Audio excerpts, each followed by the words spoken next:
Great. Welcome, everybody. I'm very proud of you that you've made it to this room. So that's excellent. I know that we've lost some people on the way. So it's going to be a recorded session. And I'm even more happy to have you here with me for this recorded session. So we will have a broad audience. And thanks, everybody, for being here.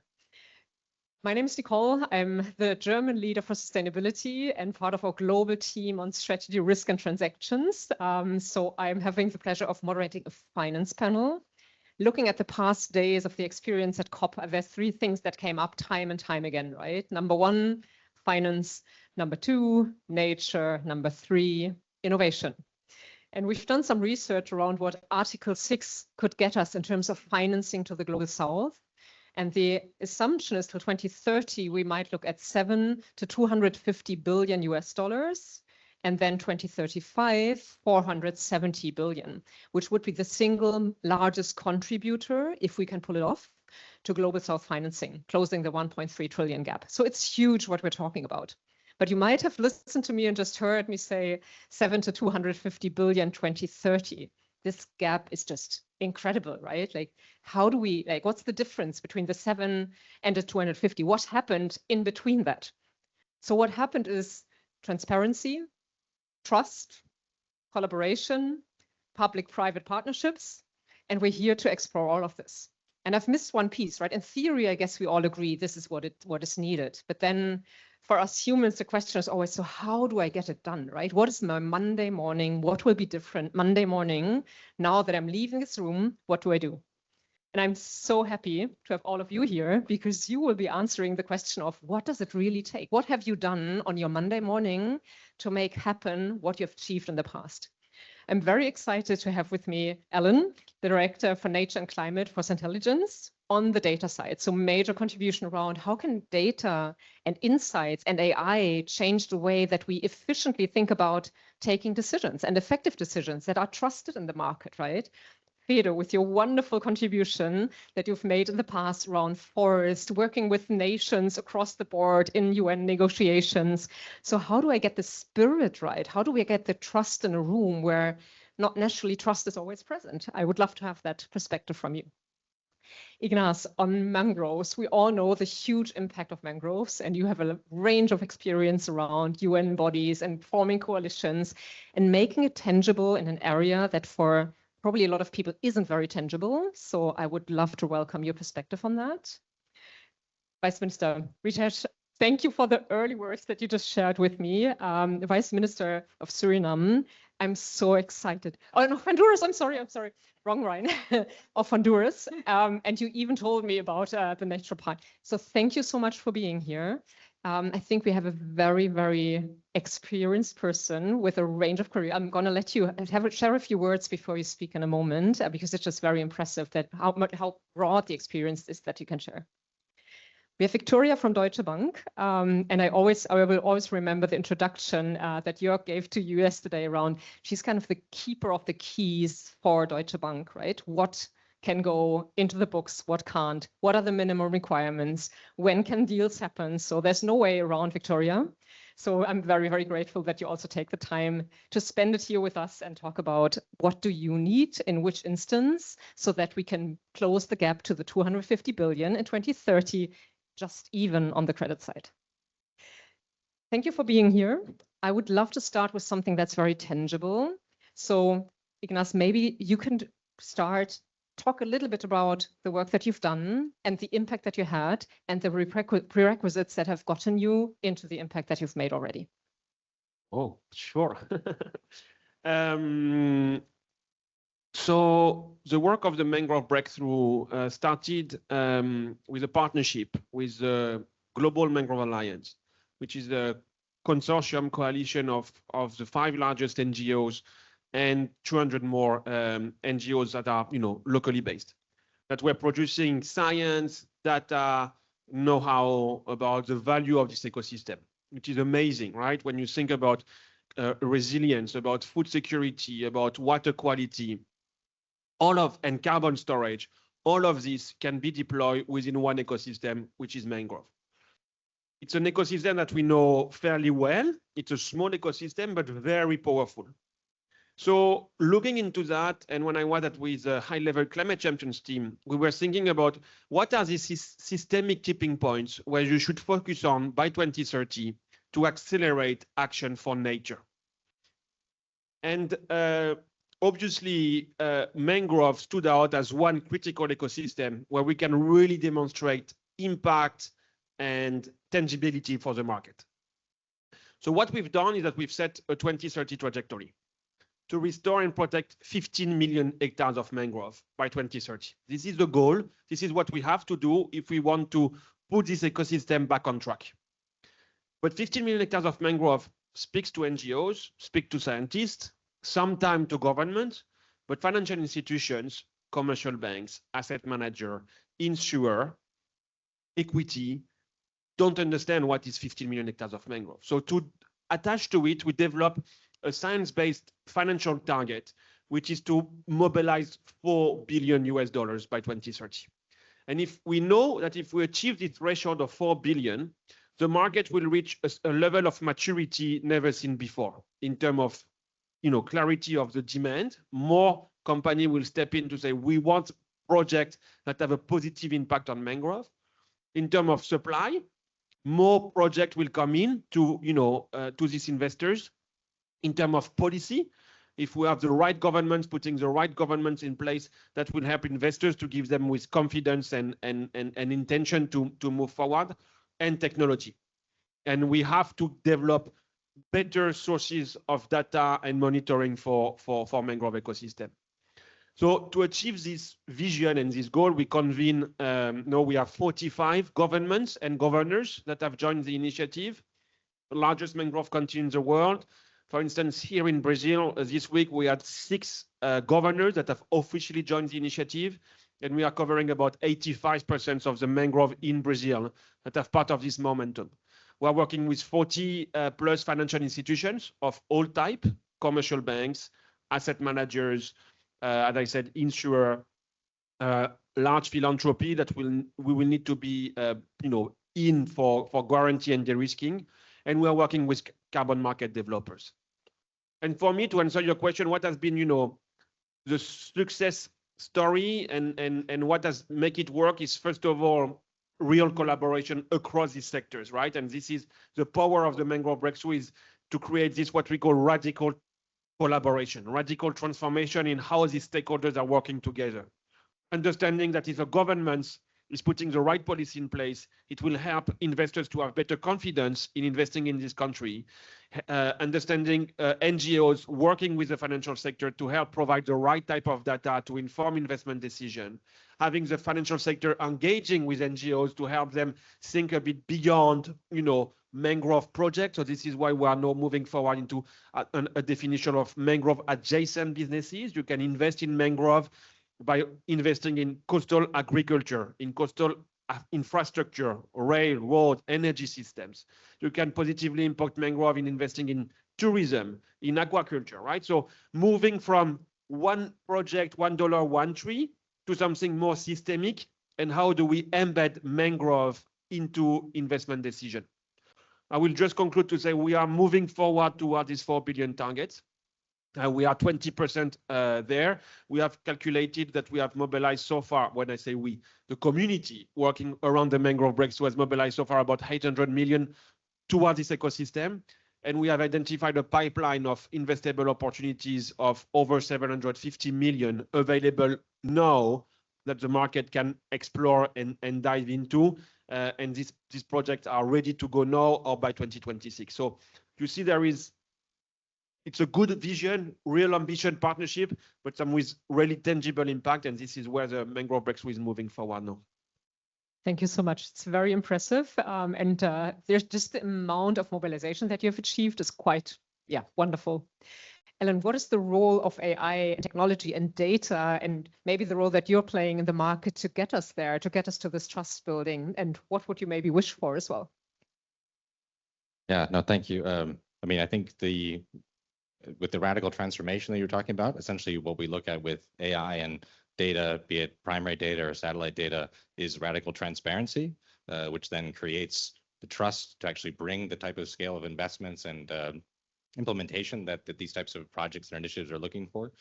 So when it comes to understanding, what is actually happening on the ground in this space, to bring finance to understand, is the asset increasing in value through a natural capital standpoint, with satellite data, with the AI interpretation and analysis and the machine learning that goes into understanding all different types of ecosystems across the world, also all different types of production systems, and whether those production systems are becoming, a bit like the ecosystem that they are replacing or using in terms of the relationships on bringing, agroforestry into systems, on bringing restoration into different types of mosaics that commodities are grown in with forest mosaics.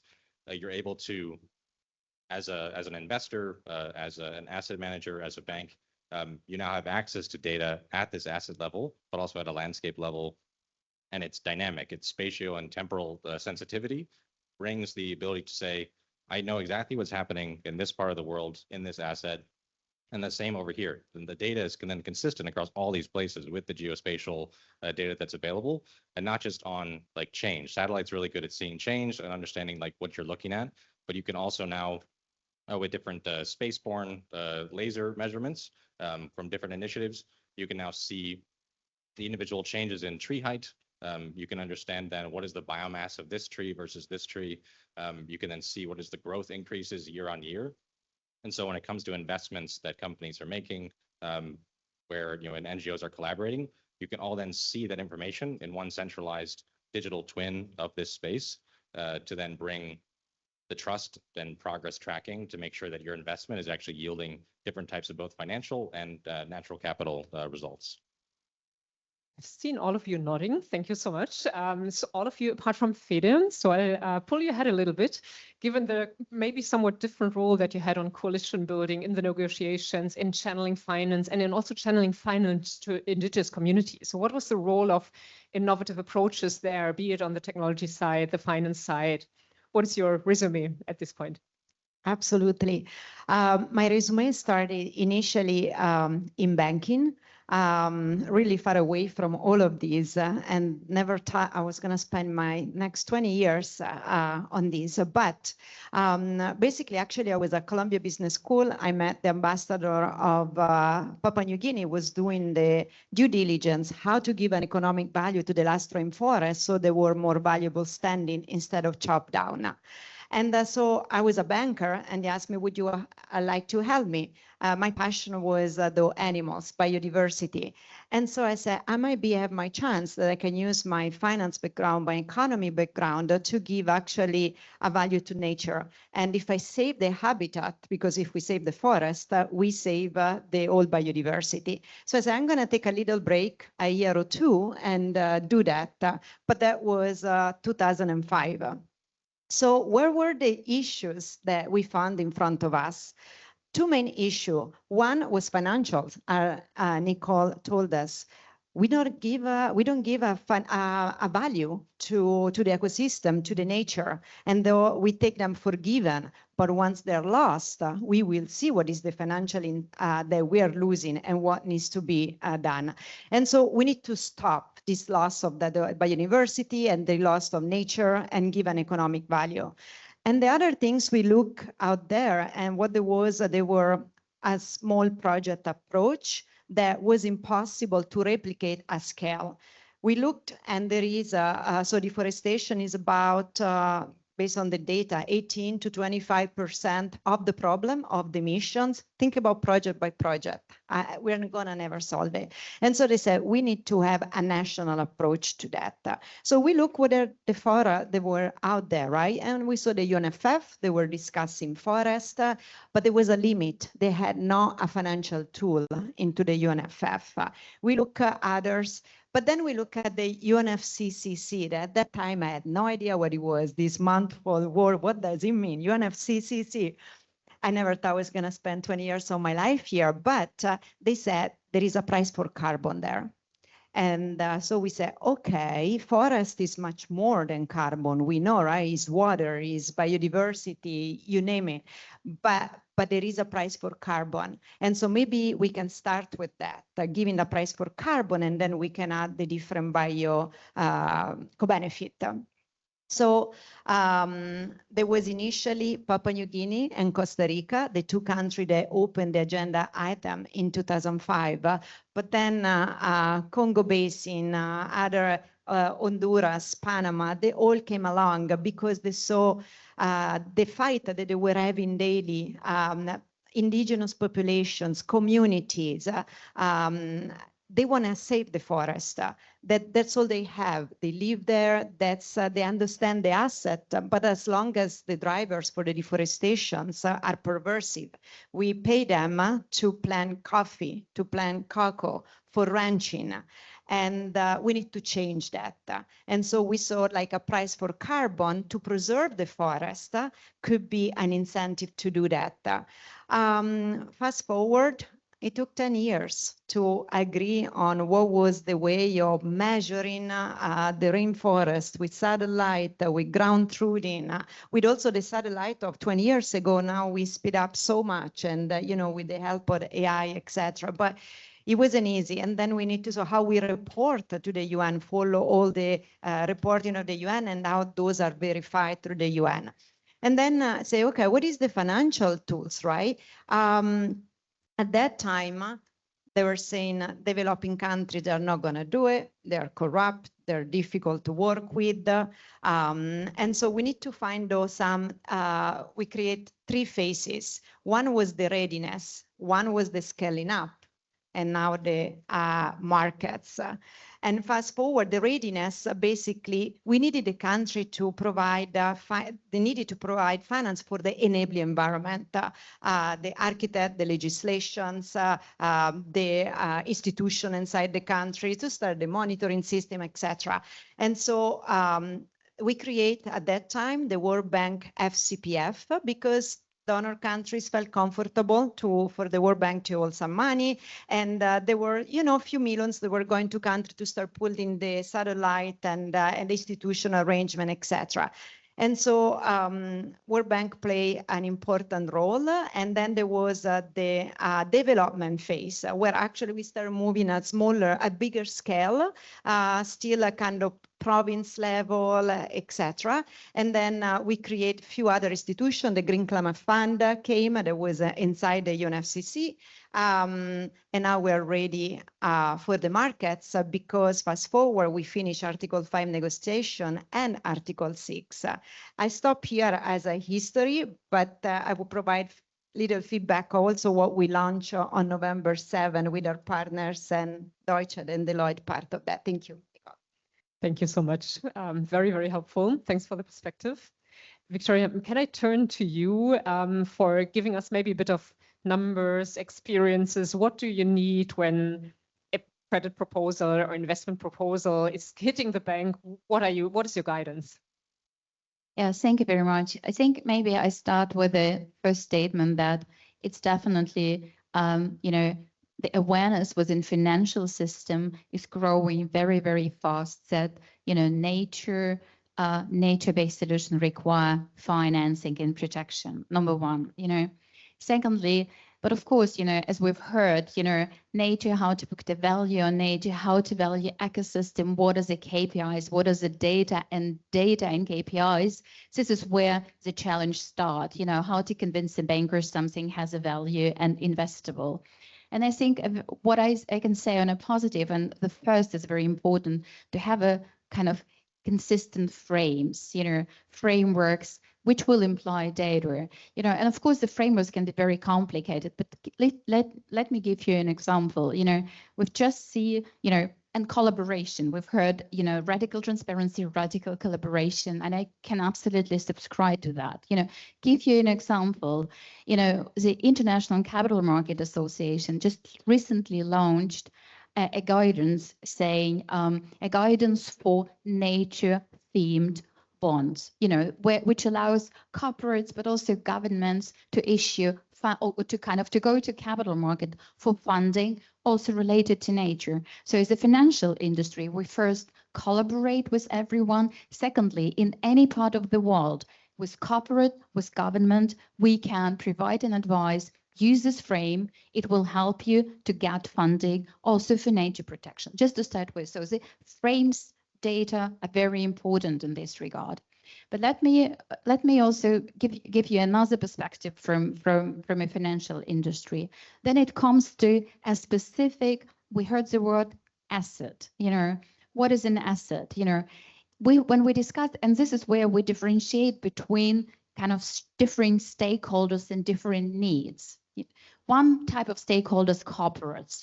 Corporates can, and we've heard value of data. You work with their value chains to see how I can embed using data consideration of nature in the value chain. And we can support with existing instruments we have as a financial industry, supply chain financing, where, for example, nature will play a role.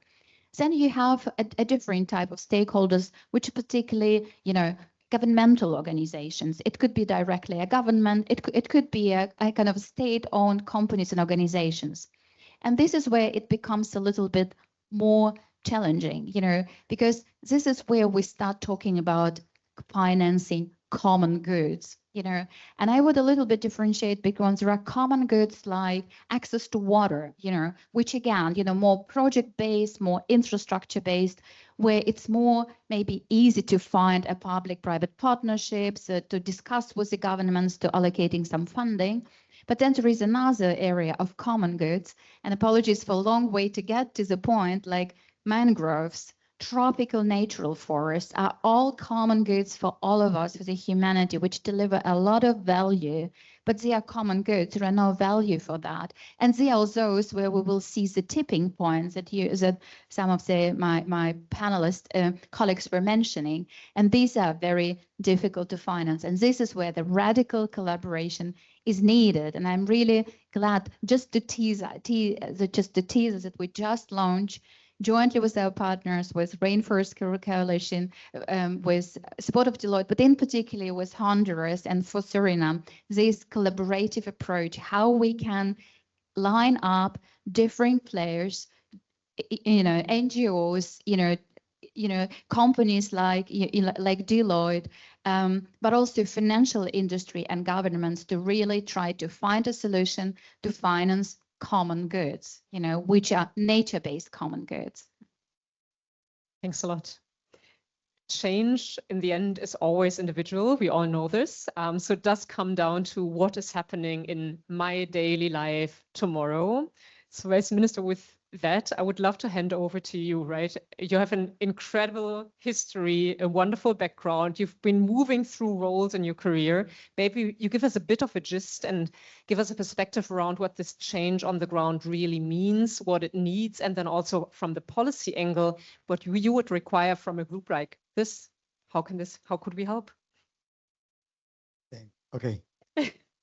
Thank you very much. I would like to talk a little bit. This is my first time in one COP. It was a big surprise. And we designed, our minister told Jorge, you're moving next week. And it was a great honor, honestly.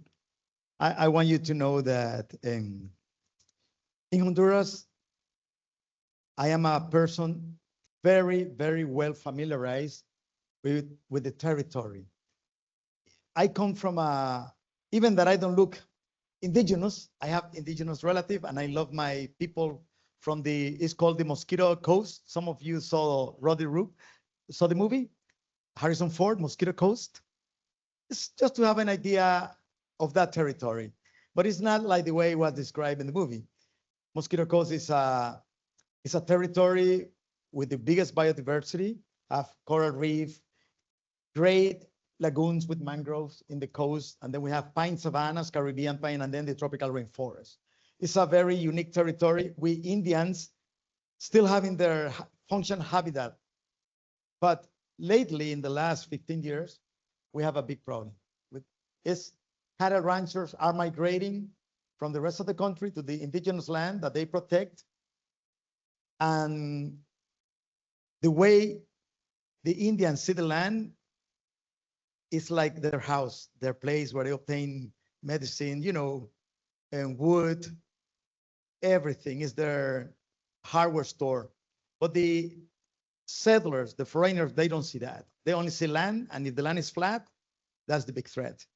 So how did I came to this government? I would like just to give you a little picture.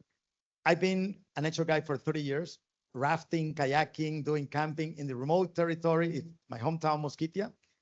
And I've been defending that territory against the cattle ranchers. So our president, by the way, the first female president in Honduras, who is highly committed with protection of the indigenous right and try to change the paradigms of the old paradigm of the land management. She's finally found the right path.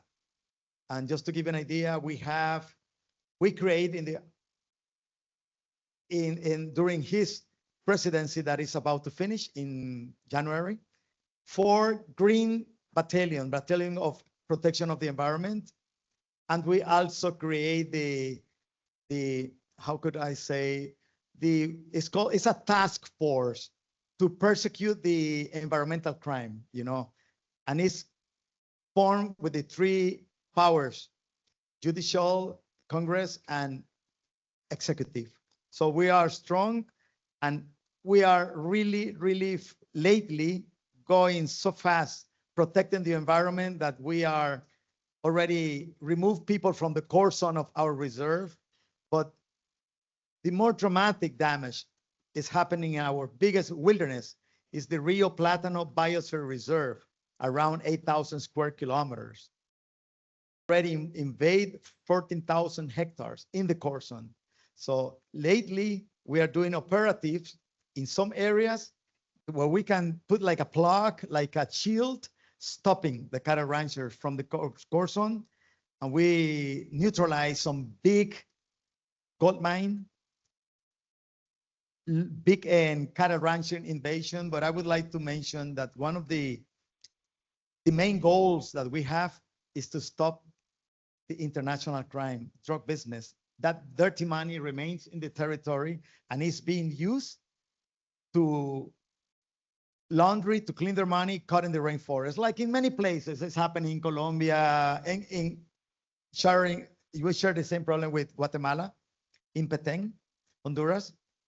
So I am so happy that finally we have a president that is confronting those big problems, In some places, our minister, Lucky, who's younger than me and myself, we cannot go because our head have a price. Just to let you an idea, but we're not afraid. And we are going at very fast speed. And I would like to mention also that there used to be a priest, a Catholic priest called Andrés Tamayo, and he was protector of the forest. The former president, who is in jail in the United States, he kicked him out of Honduras for protecting the forest. He was from El Salvador, Padre Andrés Tamayo. So we create a program working with solid waste management and sewage, both together with most municipalities. We also help the 3 Army, but Green Army, in the area, restoring and plantation, restoration. I believe in natural reforestation, natural restoration, because it's cheaper and we can restore bigger with more protection. And obviously plantations in some fragile areas. So this is something, to me, historical and patriotic that our president have done. And we hopefully have a new president in January. I hope it's another woman, because she's maybe double or triple committed with conservation and trying to recover the public spaces of the country. And talking with our minister, we are both foresters, that we have to prioritize, and that's what we're doing. Protecting the core zone of the 93 protected areas, cloud forest, dry forest, mangroves, and seagrass, everything. Micro watersheds. We are declaring new micro watersheds. We have around the whole slope, Pacific and Caribbean slope, about 6,000 800 micro watersheds and 5 big watersheds, okay? We are declaring already about 50%. We are going on a speed and training the administrator how to manage their micro watershed, you know. We declare the drainage area, create the reservoir, but also we are teaching them how to manage the aqueduct, the administrative part. But the most important is the factory of water, that is the micro watershed. In the past, that was not important, and it's going fast. So I'm so pleased. Something important that we need is technology. You know, we have some meetings a couple of months ago with Copernicus. We have some good international help, but obviously money is always necessary. We're not a rich money, so we need a rich country. We need to use technology to identify the alert of deforestation using Global Forest Watch, and we need to cover the whole country to protect that. Don't ask me about how much is it, okay? But it's not. After doing those neutralization of land invasion, we know the cost. We have 2 new helicopters, and just 1 hour of flight is 4,000 hours. Those Airbus from Germany, 4,000 hours, not cheap, you know. And so we are sacrificing money for infrastructure, education, and health to protect the environment and to prosecute the environmental crime in Honduras. Honestly, I am so happy. I was talking with somebody from Costa Rica, and they are really surprised all the goals that we obtained in almost 4 years. So technology to me is very, very important. In particular, the geographic information system, the information on real time, because before I finish, I would like to mention that we have another big threat related to the drug business. It's not only the traffic, the land strips, but it's also the plantation of cocaine. We have about 150 plantations, and each one destroy around 5 to 8 hectares in every plantation. And it's growing very fast in tropical national forests and protected areas. So it's growing fast because there is a market in the north, so there is productions in the south. It's that simple. So we're gonna need help, and obviously we need to get very well articulated. And in our ministry, all the directions at this moment are well articulated, and with me is the direction of climatic change, and we are monitoring and following and try to complete our NDCs and other international commitments. Honestly, we are highly committed, and I'm very proud of our president and our team in Honduras, the Institute of Forest Conservation, and all the organizations administered related to forest management.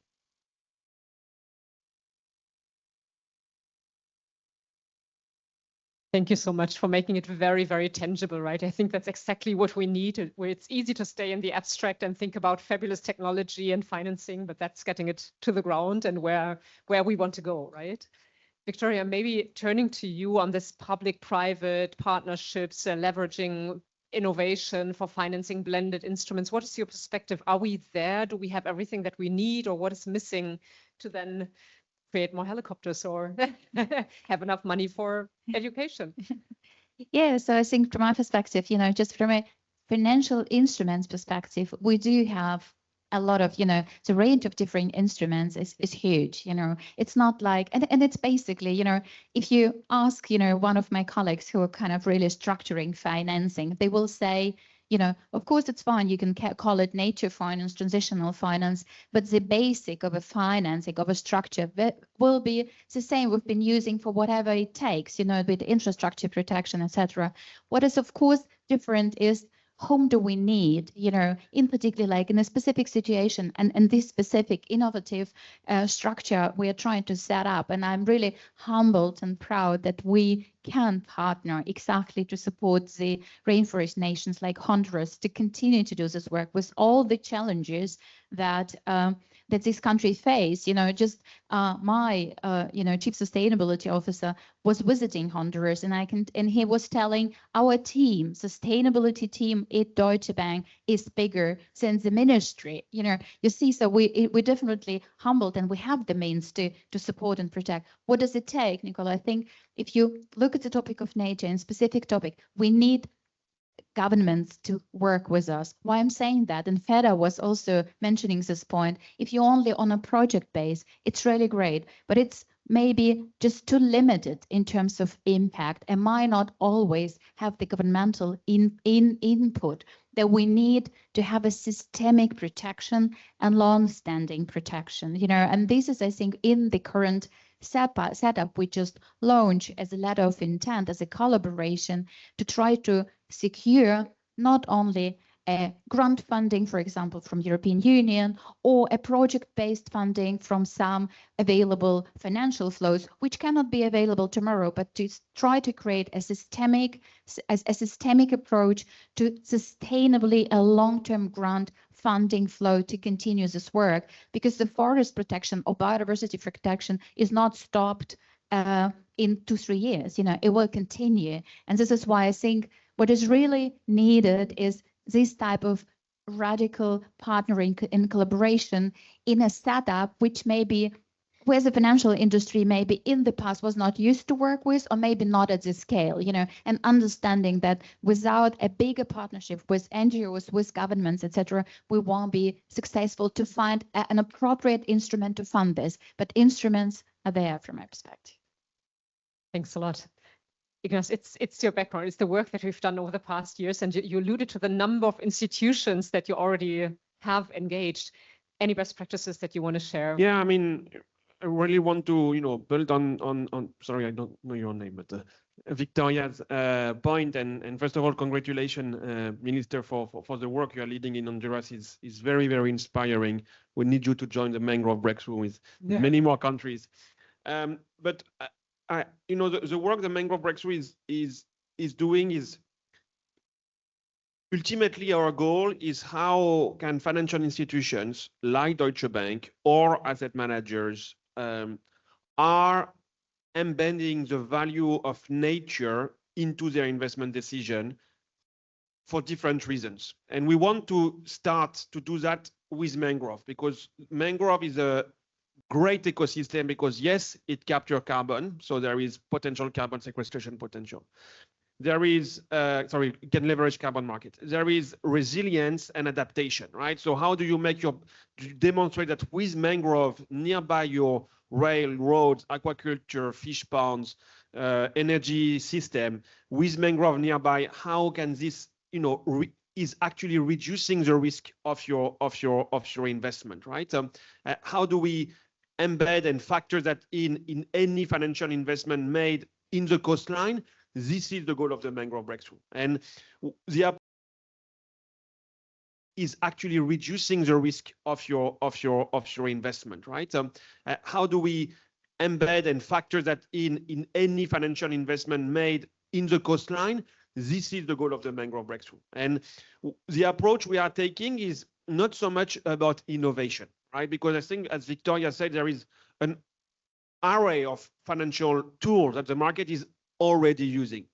But our goal is how can we, within a bond issuance, within a loan, within a credit line, include 1 or 2 KPIs related to mangrove, among another set of KPIs around economic performance, social performance.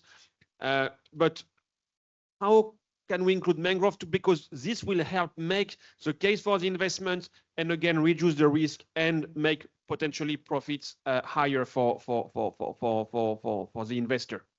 And that's the journey we are taking, right? So we are looking into nature, mangrove transition bond approach, right? So it's not so much investing in this so-called mangrove project, but in this mangrove adjacent businesses, right? Because then we can really bundle within Honduras, aquaculture industry, coastal agriculture. How can you raise capital on the market to say, we have an amazing pipeline of investment that will create revenues on the coast, create resources, jobs, but at the same time, we know we will at least not further deforest mangrove, right? So we are not yet in the phase where we believe financial institutions can step into restoration as such, beyond carbon market.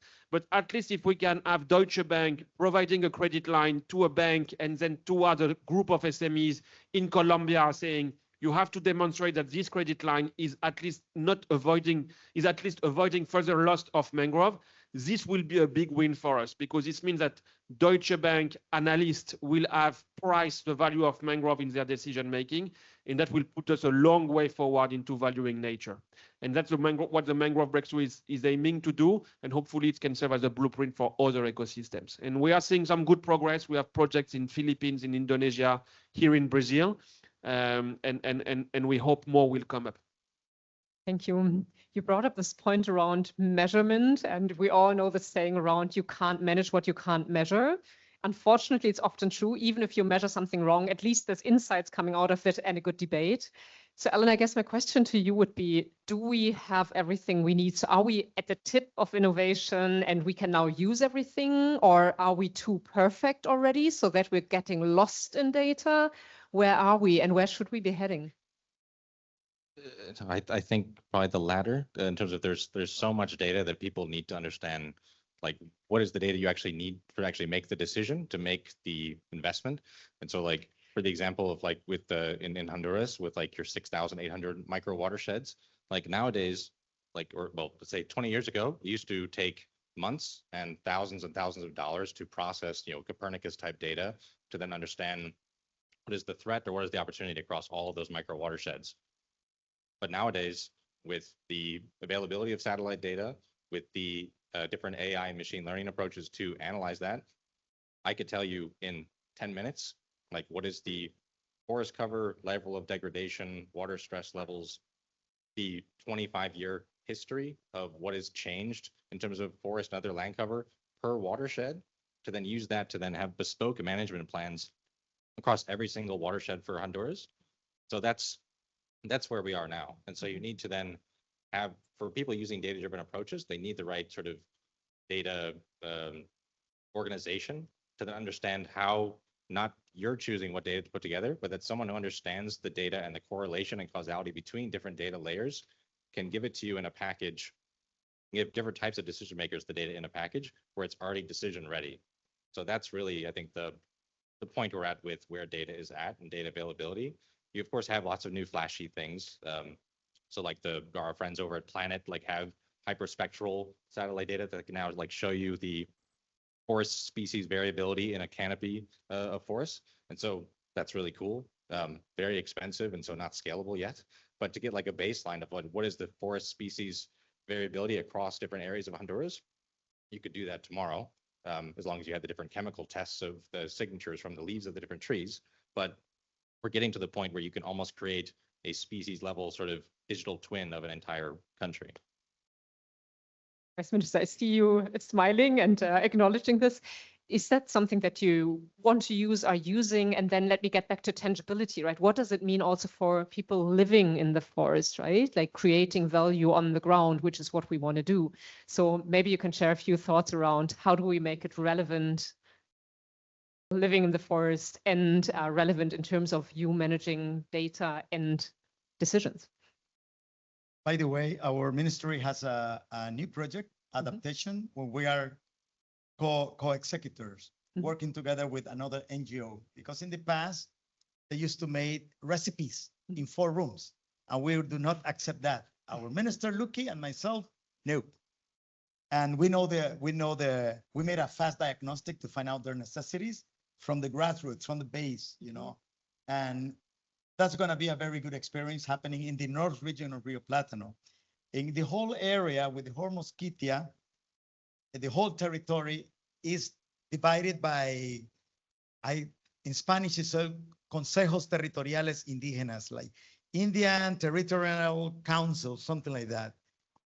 There are 12 of those councils in the whole territory.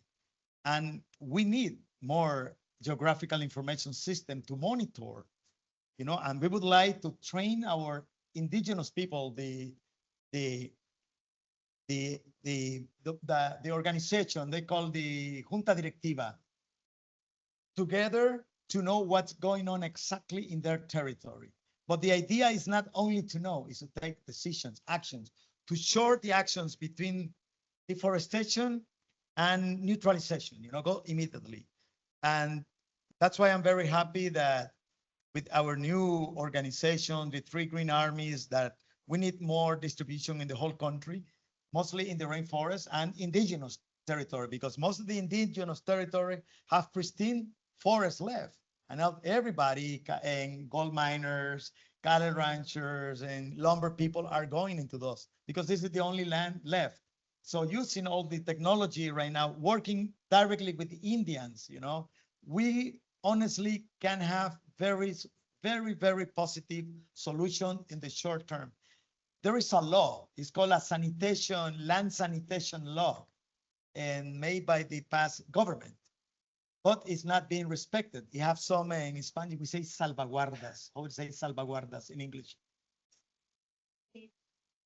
Like something, it's something that cannot, is part of the rules that you cannot change. You cannot sell it, you cannot divide it, you cannot, so we call it in Spanish salvaguardas. And besides that, cattle ranchers, people with guns, are humiliating our people.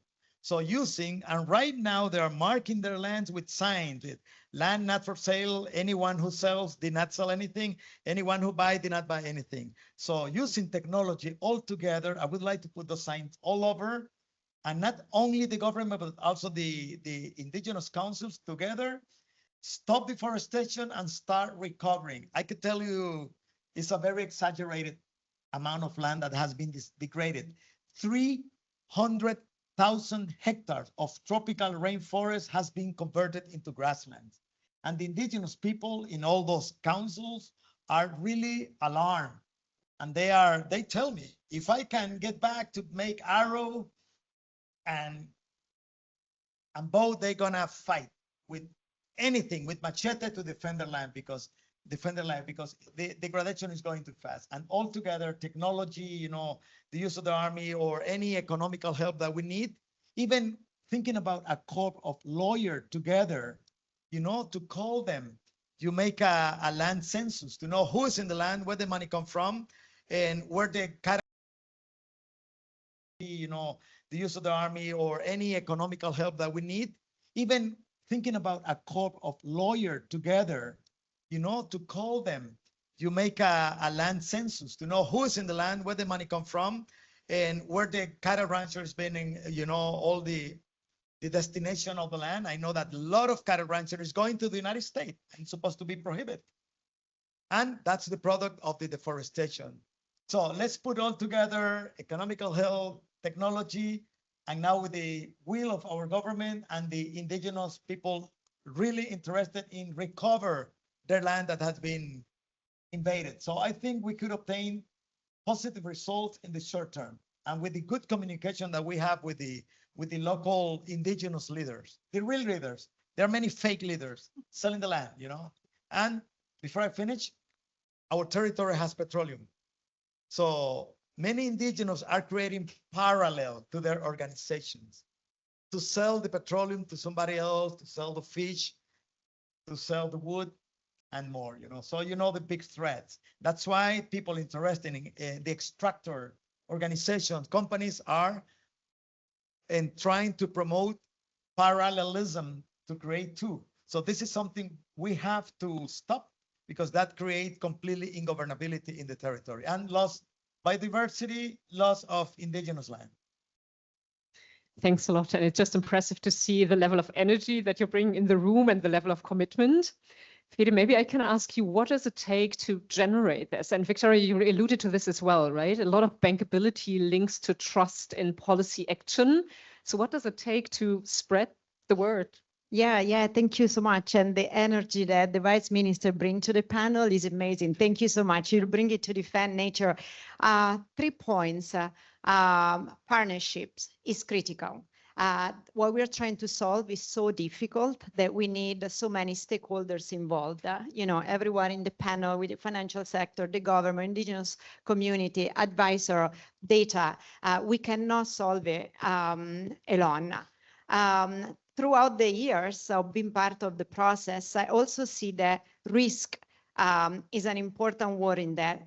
Risk must be reduced, because when there is a high risk, we know in finance economy, the value is very low and you get paid very low. So for the longest time, the risk was very high to deal with governments when there is so much, pressure in the land, and the risk is high, so the value was very low.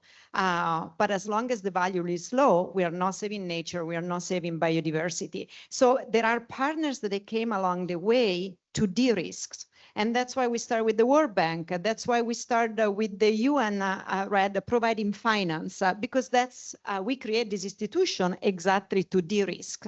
We couldn't go to Deutsche Bank 20 years ago because they said, this is crazy. We don't know, there is no standard, there is no, it's too risky, so we don't know what we're doing. But we de-risk it with the institutions like World Bank and the UN. We work with the standard of the UN standard and try to eliminate the confusion, especially created on countries. Which standard we apply? We have, small teams, and if we are lost in 1,000 standards, nothing is achieved. We focus on the UN, and doing all these pieces, we reduce the risk. Now we finalize the market discussions in Article 6, and then we have a full framework where actually finance sector can be involved. And Victoria talked about a word very important. We are creating an asset. It's so important that when we have an asset, what does it mean? An asset can be held by banks, by government, and then can be created. Derivatives can be create green bonds, can be at government level, can be held by the countries, and that is game changer, because at this point we are talking about development finance. And development finance that is going to change how countries can develop in a sustainable way.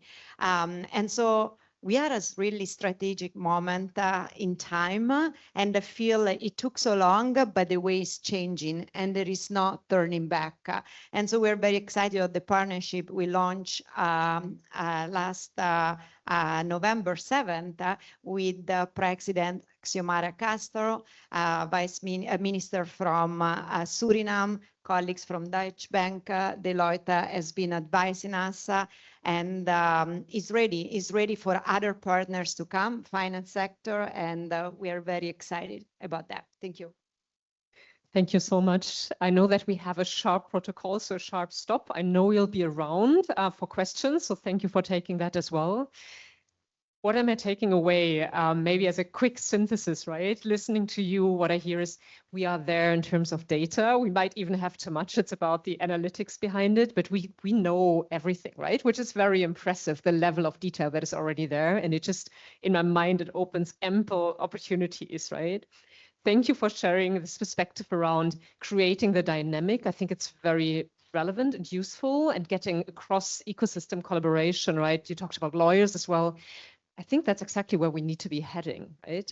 So one point, a lot that you made, I liked all your points, but one specifically, right? We have this active engagement in financing nature, if I take that as an example, based on technology, but we also have the second level of avoiding, and often the avoiding, so getting it into each and every credit contract and each and every asset decision to say, this is not, that we will not be financing it, often has a much larger impact. It's a bit of the regulatory thought of the EU, right? Just excluding things, and suddenly you realize that you're targeting 70, 80% of global deforestation just by a very tiny legal act in the end. I want to thank you, Vice Minister, for the energy and for the dynamics and for giving us in the room, I think, this feeling of it can be done and we are there and we are on a track. I think that's what we all need a bit, right? Also take away from here. And Victoria, thank you for sharing that we have everything on the finance side as well. It's really great to see a leading institution on the commercial side moving ahead, moving it beyond development banks and international financing corporations. So that's super helpful. I want to thank the UN for hosting us here, having this wonderful panel. Thank you for your time, and please feel free to reach out and ask questions after this. Thank you. Have a hand of applause for my panel.